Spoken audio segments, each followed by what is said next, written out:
아빠, 오늘 얘기 좀 해야겠어요. 그래, 무슨 일인데? 이렇게 진지한 얼굴로 그래. 아빠도 이제 나이 드셨고, 엄마도 건강이 예전 같지 않으시니까요. 재산 문제를 미리 정리해두는 게 좋을 것 같아서요. 재산 문제라니. 갑자기 무슨 말을 꺼내는 거냐? 누나 말이 맞아요. 요즘은 이런 거 미리미리 정리해두는 게 서로 간에 오해도 없고 좋다고 하더라고요. 이게 무슨 말 같지도 않은 소리냐? 너희들이 상속 문제를 먼저 꺼낼 줄은 몰랐다. 아빠, 그냥 모두를 위한 거예요. 우리끼리 미리 정리하면 나중에 문제가 안 생길 테니까요. 나중에 문제가 안 생긴다고? 내가 지금 하는 말이 그 말 같지가 않다. 아빠, 왜 이렇게 화내세요? 상속 얘기가 죄는 아니잖아요. 요즘엔 다들 이렇게 한다고요. 지금 내 앞에서 땅이니 돈이니 하면서 계산기를 두드리는 게 죄가 아니라고!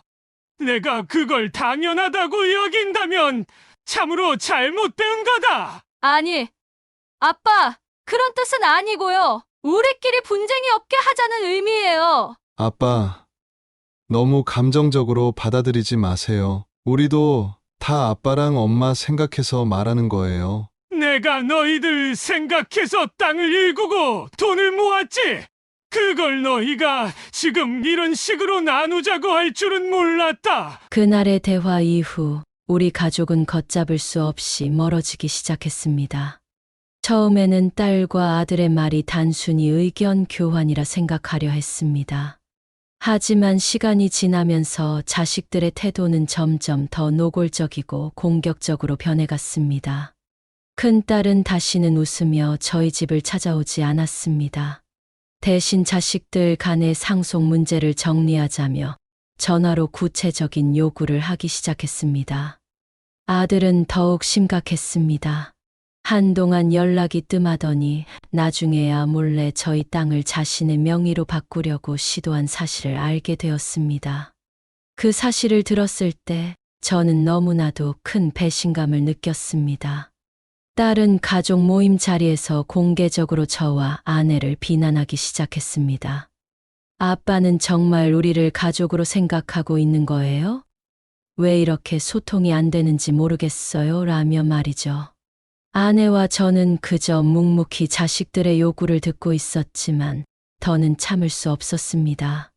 결국 저는 아내와 깊은 논의를 했고 모든 재산을 기부하기로 결심했습니다.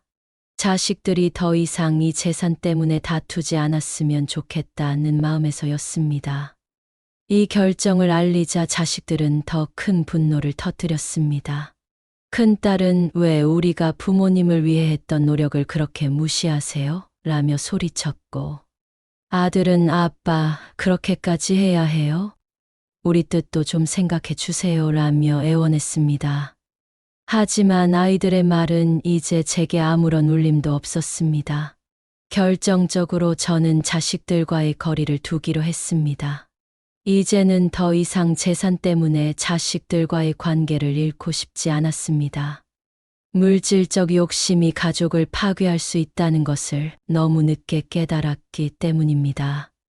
아내와 저는 모든 재산을 정리하고 조용히 살아가기로 했습니다. 한때는 제 삶의 전부였던 자식들이 이제는 그저 먼 존재처럼 느껴졌습니다. 이 이야기를 통해 물질적 욕심이 얼마나 큰 상처를 남길 수 있는지 여러분께 말씀드리고 싶습니다. 지금 제 마음은 한편으로는 홀가분하면서도 다른 한편으로는 비통합니다. 평생을 바쳐 키운 자식들에게 등을 돌리게 될 줄은 상상도 못했습니다. 하지만 이 결정을 통해 아내와 저는 비로소 작은 평화를 찾을 수 있었습니다. 여러분께서도 이 이야기를 들으시고 가족과의 관계에 대해 다시 한번 돌아보셨으면 합니다. 구독과 좋아요는 저희 같은 사람들에게 큰 힘이 됩니다. 여러분의 따뜻한 댓글과 조언도 꼭 부탁드립니다. 안녕하세요. 경기도 용인에 사는 67세 김철수입니다. 이 이야기를 시작하려니 마음이 무겁습니다. 제 삶에서 가장 소중했던 가족과의 관계가 점점 멀어지는 과정을 이야기한다는 게 쉽지 않습니다. 하지만 이 이야기를 통해 여러분이 조금이나마 가족의 소중함을 돌아보는 기회가 되길 바랍니다. 제가 자식들에게 상속 이야기를 처음 들었을 때의 충격은 말로 표현하기 어려웠습니다. 어떻게 아이들이 나한테 이런 말을 할 수 있지? 마치 가슴 한가운데에 큰 돌덩이가 얹히는 기분이었습니다.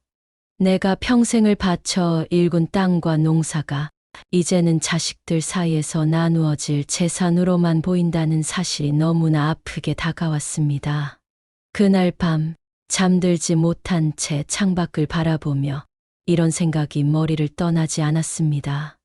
내가 정말 잘못한 걸까? 이 아이들이 이렇게 변한 건 결국 내 탓인가? 아니야. 내가 자식들을 위해 모든 걸 희생했는데 이건 나에게 너무 가혹한 일이야. 분노와 슬픔, 그리고 자책이 뒤섞인 감정이 밀려들며 밤새도록 뒤척일 수밖에 없었습니다. 젊은 시절부터 흙을 만지며 일구어온 밭과 논이 제게는 전부였고 그곳에서 두 자녀를 키워내며 평생을 바쳐왔습니다. 하지만 지금은 마음이 무겁고 삶이 온통 회의로 가득 차 있습니다. 평생을 바쳐 키운 자식들 때문에 이런 기분이 들 줄은 정말 상상도 못했습니다. 제 이야기는 단순한 오해에서 시작되었습니다. 가족 간의 대화가 필요하다고 생각했지만 작은 말이 꼬리에 꼬리를 물며 큰 상처를 남기고 말았습니다. 그리고 이제는 그 상처가 너무 커져 가족의 사랑까지 휘감고 있는 기분입니다. 오늘은 제 가족이 어떤 문제로 멀어지게 되었는지, 그리고 제가 그 안에서 어떤 선택을 할 수밖에 없었는지 말씀드리려 합니다. 제가 전하고 싶은 건 단순히 제 이야기를 털어놓는 것이 아닙니다. 이 이야기를 통해 비슷한 상황에 놓인 분들이 다시 한번 가족의 의미를 돌아보고 서로의 마음을 헤아릴 수 있기를 간절히 바랍니다. 우리 가족은 최근에 큰 갈등을 겪고 있습니다. 자식들이 상속 문제를 꺼내면서 모든 일이 시작되었습니다. 처음에는 단순히 의견을 나누는 대화라고 생각했지만 대화는 점점 더 갈등으로 변해갔고 결국 큰 상처만 남게 되었습니다. 자식들이 저에게 상속을 논하던 첫날을 아직도 잊을 수가 없습니다. 그날은 평소와 다름없는 가족 모임이었습니다. 딸과 아들이 한자리에 모였고 아내와 저는 평소처럼 저녁상을 차리며 그날 하루를 마무리하려 했습니다. 큰딸이 먼저 조심스럽게 말을 꺼냈습니다. 아빠, 얘기 좀 해야겠어요. 그 말을 들은 순간 저는 딸의 진지한 표정에서 뭔가 심상치 않음을 느꼈습니다. 그래, 무슨 일인데 이렇게 진지한 얼굴로 그래? 저는 농담 반 진담 반으로 받아쳤지만 딸의 표정은 무겁기만 했습니다. 아빠도 이제 연세가 있으시고 엄마도 건강이 예전 같지 않으시니까요. 재산 문제를 미리 정리해 두는 게 좋을 것 같아서요. 그 말을 듣는 순간 저는 마음속에서 무언가가 뚝 떨어지는 소리가 들렸습니다. 재산 문제?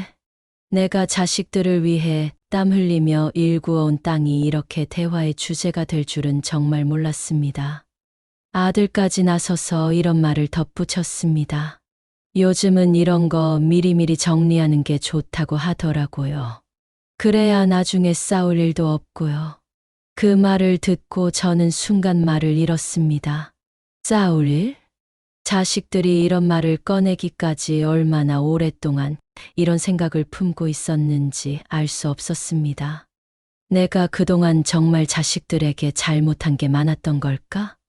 그 순간 제 마음속에는 후회와 분노, 슬픔이 동시에 밀려왔습니다.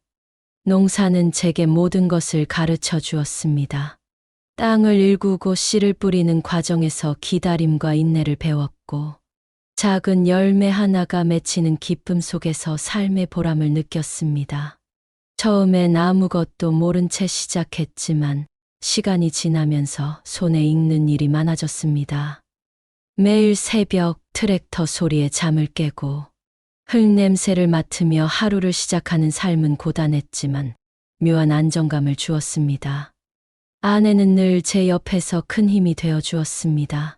여보, 힘들어도 우리 아이들을 위해 참고 버텨요. 그 한마디가 저를 버티게 하는 기둥 같았습니다. 저희 부부는 그렇게 함께 힘을 모아 아이들에게 더 나은 삶을 물려주기 위해 애썼습니다. 제가 딸과 아들을 처음 품에 안았던 날이 아직도 기억납니다. 아이들의 작고 따뜻한 손을 잡으면서 저는 모든 걸 해줄 수 있을 것 같은 자신감이 생겼습니다. 이 아이들을 위해서라면 어떤 고생도 두렵지 않아. 그 다짐은 제 삶의 이유가 되었고 어떤 어려움 속에서도 저를 버티게 했습니다. 큰딸은 처음부터 똑똑하고 야무진 아이였습니다. 책을 좋아하던 딸은 학교에서도 늘 우등생이었고 친구들과도 잘 어울리며 선생님들에게도 칭찬을 받았습니다. 딸의 그런 모습을 보며 속으로 늘 뿌듯했습니다. 우리 딸이 이렇게 잘 크다니 내가 농사로 고생한 보람이 있구나.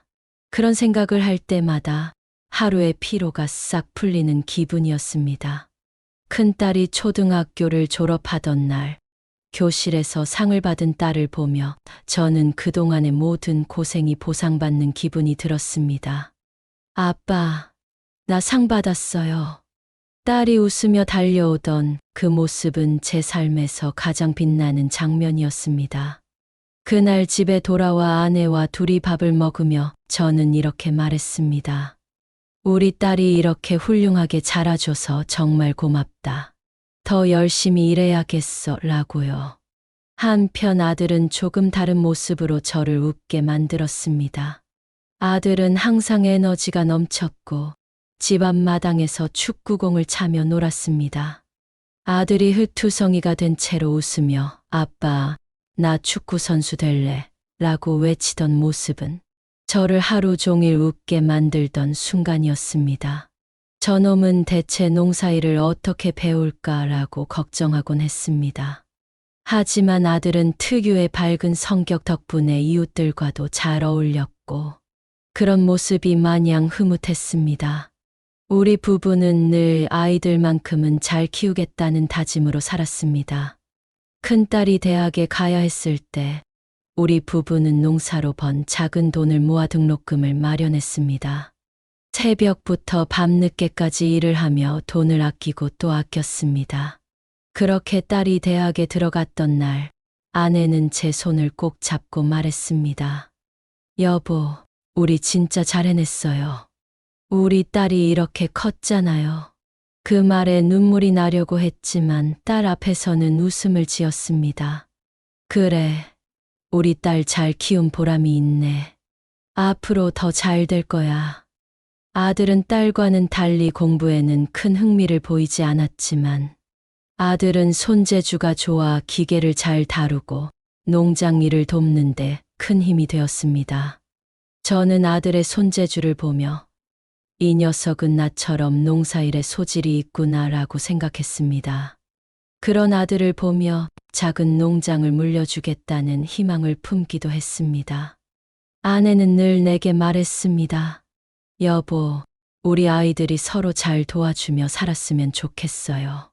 그러려면 우리가 본을 보여야겠죠. 그 말에 늘 동의하며 아이들 앞에서는 항상 긍정적인 모습만 보여주려고 노력했습니다. 그런 아이들이 이렇게 멀어진 이유가 제 방식의 문제였을까요? 내가 아이들에게 부족함 없이 해주고 싶었던 노력이 아이들에게는 과한 간섭으로 느껴졌을까요?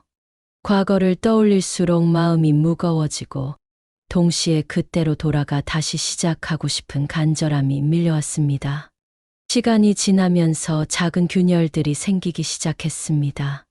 딸은 대학 졸업 후 취직을 하며 서울로 떠났고 아들은 농장에서 저를 돕다가 결국 자신의 길을 찾기 위해 다른 일을 시작했습니다. 저는 아이들이 각자의 길을 찾는 것을 응원했지만 한편으로는 가족이 조금씩 멀어지는 기분을 떨칠 수 없었습니다. 딸은 바쁜 회사 생활로 인해 집에 잘 오지 않았고, 아들은 일을 핑계로 농장 일을 놓게 되었습니다. 그럴 때마다 아내와 저는 아이들이 잘 살고 있으니 괜찮다고 스스로를 위로했습니다. 하지만 속으로는 점점 커지는 외로움을 느끼지 않을 수 없었습니다. 어느 날 딸이 집에 왔을 때 저는 무심코 물었습니다. 요즘은 회사 생활이 어때? 힘들진 않니? 딸은 피곤한 얼굴로 그냥 그래요. 요즘엔 바쁘고 스트레스가 많아서요. 라고 대답했습니다. 딸의 얼굴에서 지쳐있는 모습이 보였지만 그 말을 끝내 위로하지 못하고 대신 밥상에 수저만 놨습니다. 그날 밤 딸의 피곤한 얼굴이 떠오르며 한숨을 쉬었습니다. 내가 더 도와줄 수 있으면 좋을 텐데 왜 이렇게 점점 멀어지는 기분이지? 아들은 종종 집에 와서 저를 돕는 척하면서도 마음은 다른 곳에 있는 듯 했습니다. 한 번은 밭에서 일하며 아들에게 물었습니다. 너는 이 농장 어떻게 생각하냐? 나중에 내가 하고 싶으면 물려줄 생각이다. 아들은 손에 흙을 털며 대답했습니다. 아빠, 솔직히 말하면 저는 농사는 좀 아닌 것 같아요. 제 길을 찾아보려고요.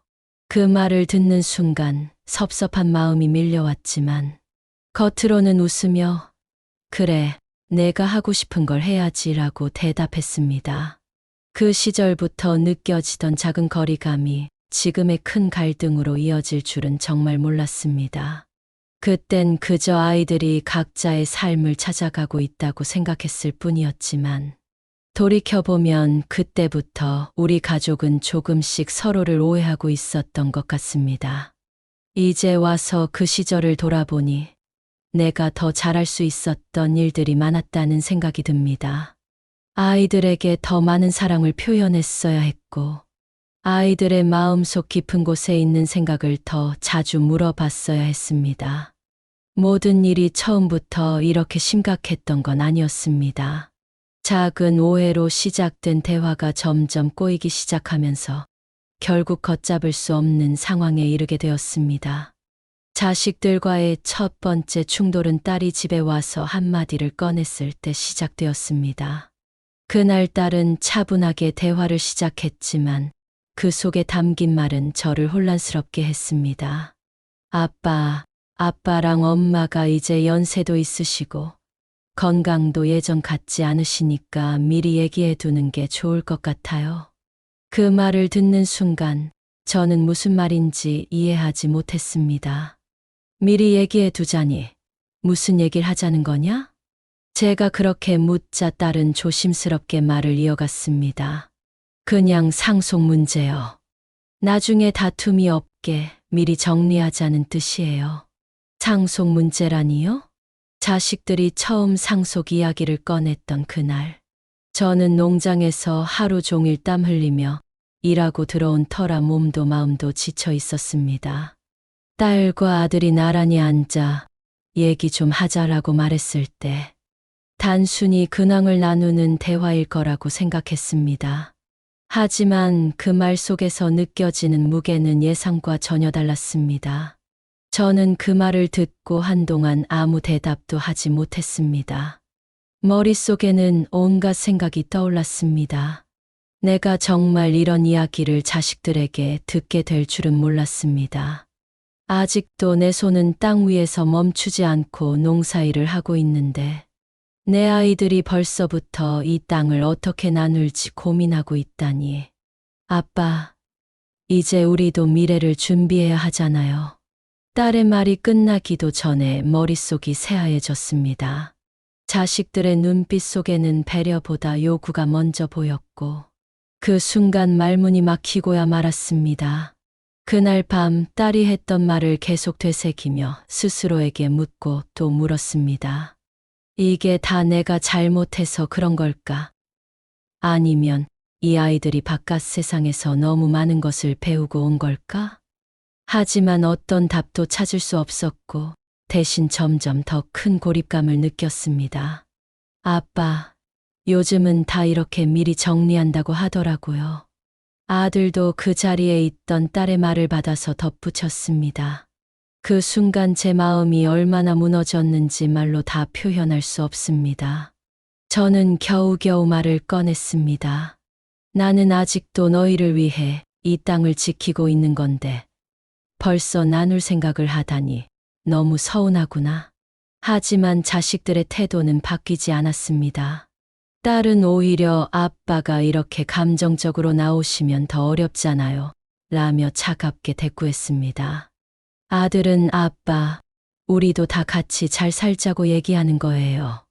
왜 이렇게 부정적으로 받아들이세요? 라고 말했습니다. 그 말을 들었을 때 저는 더 이상 무슨 말을 해야 할지 몰랐습니다. 너희가 이런 말을 꺼내게 된 건 내가 부족한 부모였기 때문일까? 제 머릿속에서 이런 생각이 끝없이 떠올랐습니다. 그날 대화 이후로 자식들과의 관계는 조금씩 틀어지기 시작했습니다. 딸은 더 자주 전화를 걸어 아빠 생각은 바뀌셨냐고 물어왔고, 아들은 점점 더 대화를 피하며 아내를 통해 우회적으로 의견을 전달하려 했습니다. 아내는 이런 상황을 보며 많이 힘들어했습니다.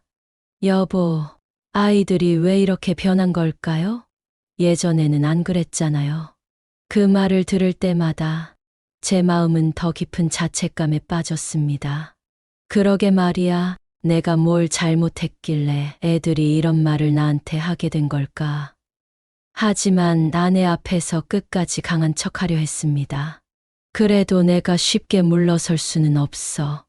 내가 잘못한 게 있다면 바로 잡아야겠지만 이 문제는 내 양보로 해결될 수 있는 문제가 아니야. 그리고 며칠 후 딸은 더 큰 충격을 주는 말을 꺼냈습니다. 아빠, 사실 우리가 얘기를 계속 꺼내는 건 엄마랑 아빠가 갑자기 무슨 일이 생기시면 어떡하겠어요? 그 말이 나온 순간 심장이 쿵 내려앉는 기분이었습니다. 갑자기 무슨 일이 생기다니? 내 딸이 지금 부모의 죽음을 상상하며 이런 말을 하고 있다는 사실이 믿기지 않았습니다. 저는 목소리를 가다듬으며 대답했습니다. 너희가 걱정하는 건 알겠다만 아직 내가 이렇게 건강히 살아있지 않느냐? 왜 이렇게 서두르려고 하니? 조금 더 기다릴 수는 없겠냐? 하지만 딸은 여전히 냉정하게 말했습니다. 아빠, 이런 문제는 미리 준비하는 게 더 좋아요. 괜히 미뤘다가 나중에 더 큰 문제가 생기면 안 되잖아요. 그날 밤, 저는 잠을 이룰 수 없었습니다. 침대에 누워 천장을 바라보며 스스로에게 끝없이 질문을 던졌습니다. 내가 대체 뭘 잘못했길래 내 자식들이 이렇게 변했을까? 아이들이 어릴 때 손을 잡고 뛰어다니던 모습이 떠올랐습니다.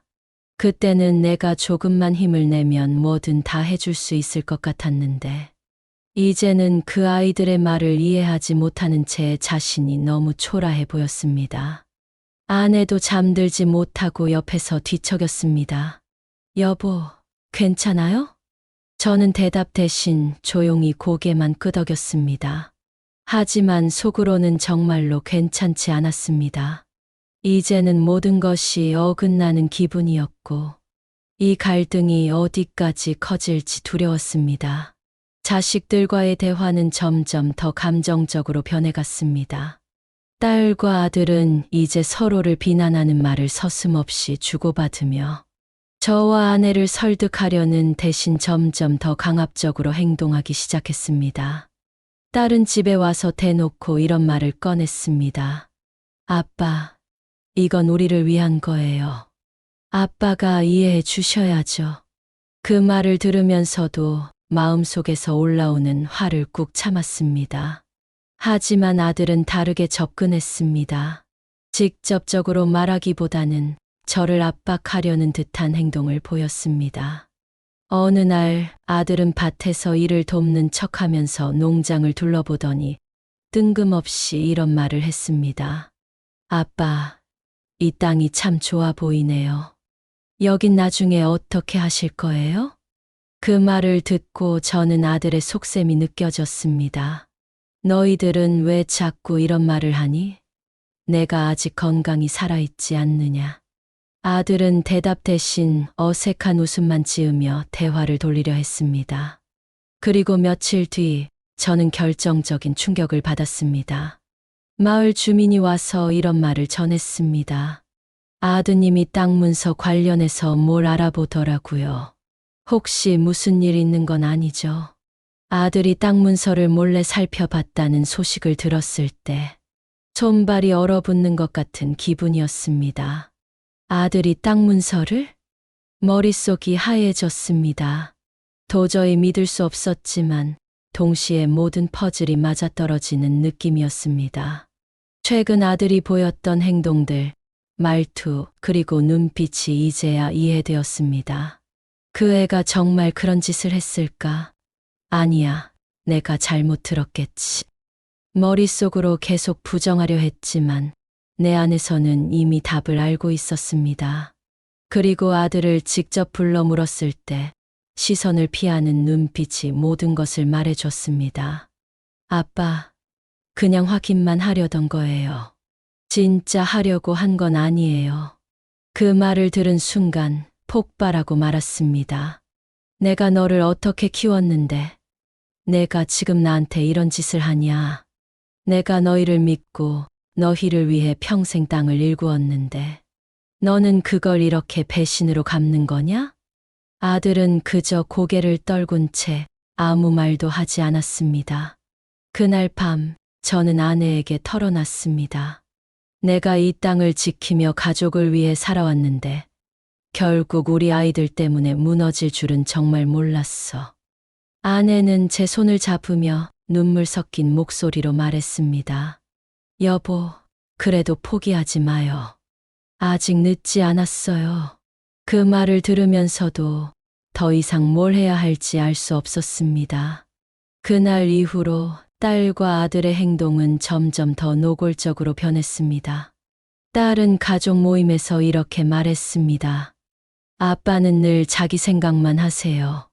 우리를 위해 뭘 해주셨나요? 그 말을 듣는 순간 더 이상 대화를 이어갈 수 없었습니다. 내가 너희를 위해 뭘 해줬냐고. 내가 너희를 위해 내 평생을 바친 게 이렇게 돌아오는 거냐.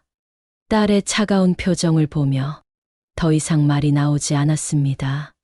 아내는 이런 상황을 보며 매일 밤 눈물을 흘렸습니다. 여보, 이렇게 계속 싸우기만 하면 어떡해요? 우리 가족이 다 무너지고 있어요. 그 말을 들으면서도 어떻게 해야 할지 몰랐습니다. 내가 물러서야 하는 건가?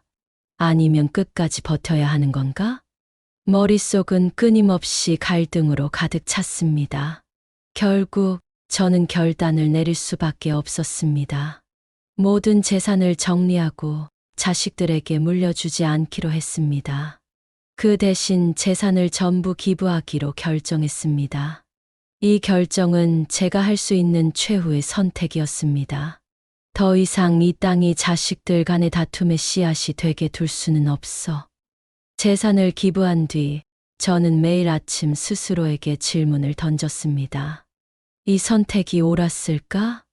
텅 빈 논밭을 바라볼 때마다 마음속에서 두 가지 감정이 싸웠습니다.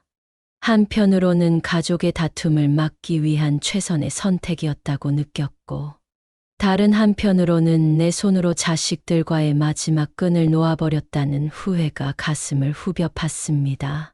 딸과 아들이 마지막으로 했던 말들이 내 머릿속에서 떠나질 않았습니다. 왜 우리를 이렇게 몰아붙이세요? 아빠는 정말 가족을 생각하고 계신 거예요? 내가 이 결정을 내린 건 너희가 서로를 미워하지 않게 하기 위해서다. 너희가 이해하지 못해도 괜찮다.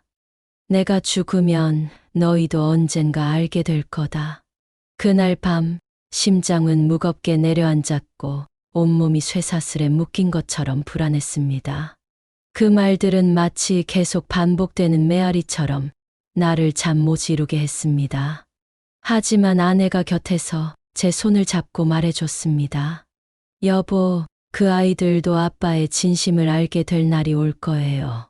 지금은 시간이 필요할 뿐이에요. 그 말에 처음으로 작은 희망을 느낄 수 있었습니다. 내가 지금 할 수 있는 건 자식들이 언젠가 내 진심을 이해하기를 기다리는 것 뿐이었습니다. 상속 문제로 시작된 갈등은 제 삶에 큰 상처를 남겼고, 한때는 서로에게 전부였던 가족이 지금은 서로 다른 길을 걷고 있습니다. 재산을 정리하고 모든 걸 기부한 이후, 제 삶은 조용하지만 무겁게 흘러갔습니다. 아내와 저는 작은 집에서 남은 생을 보내기로 했습니다. 농사일도 모두 정리했기에 매일 아침이 되면 손에 잡히는 일이 없어 허전함을 느끼곤 했습니다. 하지만 그보다 더 힘들었던 건 자식들과의 관계가 완전히 끊어진 상태라는 사실이었습니다. 딸과 아들은 마지막 대화 이후로 연락을 끊었습니다. 전화 한 통 없었고 명절에도 얼굴을 보지 못했습니다. 그 사실이 제 가슴을 짓누르고 있었습니다. 밤이 되면 자꾸만 생각이 많아졌습니다. 침대에 누워 천장을 바라보며 자식들과의 갈등이 폭발했던 날들을 떠올리곤 했습니다. 내가 정말 이렇게까지 했어야 했나? 조금 더 참아볼 수도 있지 않았을까? 스스로에게 수백 번도 더 물어봤지만 대답을 찾을 수 없었습니다. 그날의 나는 너무 분노에 휩싸여 있었고 자식들의 말이 전부 공격처럼 느껴졌습니다. 특히 딸의 말이 머릿속에서 떠나질 않았습니다. 아빠는 우리를 생각하지 않아요. 늘 자기 고집만 부리잖아요. 그 말을 들었을 때 내 가슴은 철렁 내려앉는 듯한 기분이었습니다. 내가 평생을 자식들을 위해 살아왔는데 정작 자식들은 내 마음을 이해하지 못했다고 느꼈다는 사실이 너무나 아프게 다가왔습니다. 아들은 또 다른 방식으로 나를 괴롭게 했습니다. 아빠는 정말 가족을 사랑하는 게 맞나요? 그 한마디가 내 머릿속에서 떠나지 않았습니다. 나는 정말로 가족을 사랑했던 걸까? 아니면 내가 사랑이라 착각했던 건 그저 내 방식이었을 뿐일까? 아내는 이런 내 마음을 알았는지 조용히 다가와 위로하려 했습니다. 여보, 너무 자책하지 말아요. 당신은 늘 최선을 다했어요. 하지만 저는 아내의 위로조차 쉽게 받아들일 수 없었습니다.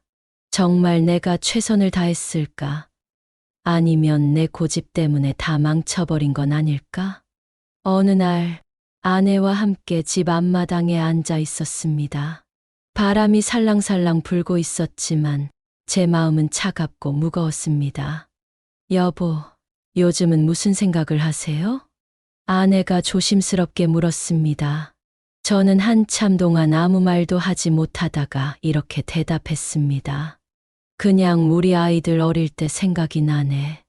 그땐 내가 뭐든 다 해줄 수 있을 것 같았는데 지금은 그 아이들이 어떻게 지내는지도 모르겠어. 아내는 제 손을 꼭 잡으며 이렇게 말했습니다. 그래도 아이들이 시간이 지나면 아빠 마음을 이해할 거예요. 너무 걱정하지 마요. 그 말을 들으면서도 내 마음 한구석엔 여전히 불안감이 자리 잡고 있었습니다. 정말 그럴까? 정말 아이들이 내 진심을 알게 될까? 며칠 후 갑자기 전화가 울렸습니다. 휴대전화 화면에 뜬 이름은 바로 딸이었습니다. 저는 심장이 빠르게 뛰기 시작했습니다. 이제 와서 무슨 말을 하려는 걸까? 전화를 받을지 말지 망설였지만 결국 용기를 내서 받았습니다. 아빠 잘 지내세요? 딸의 목소리는 어딘가 낮고 힘이 없어 보였습니다. 저는 한동안 대답하지 못했습니다. 그래, 잘 지낸다. 넌 어떻게 지내고 있냐? 제 입에서 그 말이 나오는 순간 목이 메었습니다. 딸은 한참을 침묵하더니 이렇게 말했습니다. 아빠, 미안해요. 제가 너무 욕심 부렸던 것 같아요. 아빠 마음을 이해하지 못했던 것 같아요. 그 순간 눈에서는 눈물이 흘러내렸습니다. 됐다. 이제 와서 그런 얘기 뭐 하러 하니? 그냥 내가 잘 지내면 된다. 그렇게 말하면서도 속으로는 딸의 진심이 너무나 고마웠습니다. 그날 이후 저는 조금씩 마음의 무게를 내려놓을 수 있었습니다.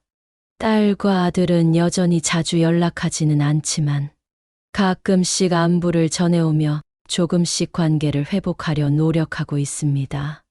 이 모든 과정에서 깨달았습니다. 가족 간의 사랑은 물질로 메어두는 것이 아니며 때로는 갈등과 오해 속에서도 서로를 이해하려는 노력이 필요하다는 것을요. 지금 저는 작은 집에서 조용히 아내와 시간을 보내고 있습니다. 삶은 여전히 고요하지만 가끔씩 자식들에게서 연락이 올 때면 미소를 짓게 됩니다. 아직 완전히 회복된 것은 아니지만 우리 가족은 다시 서로를 이해하기 위한 첫걸음을 내딛고 있다고 믿고 싶습니다. 이 이야기를 들어주신 여러분께 진심으로 감사드립니다. 제 이야기가 누군가에게 작은 위로가 되었으면 좋겠습니다.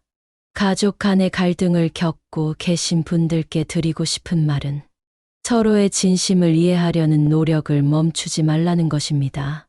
구독과 좋아요는 제게 큰 힘이 됩니다. 여러분의 따뜻한 댓글과 조언도 저에게 큰 위로가 될 것입니다. 감사합니다.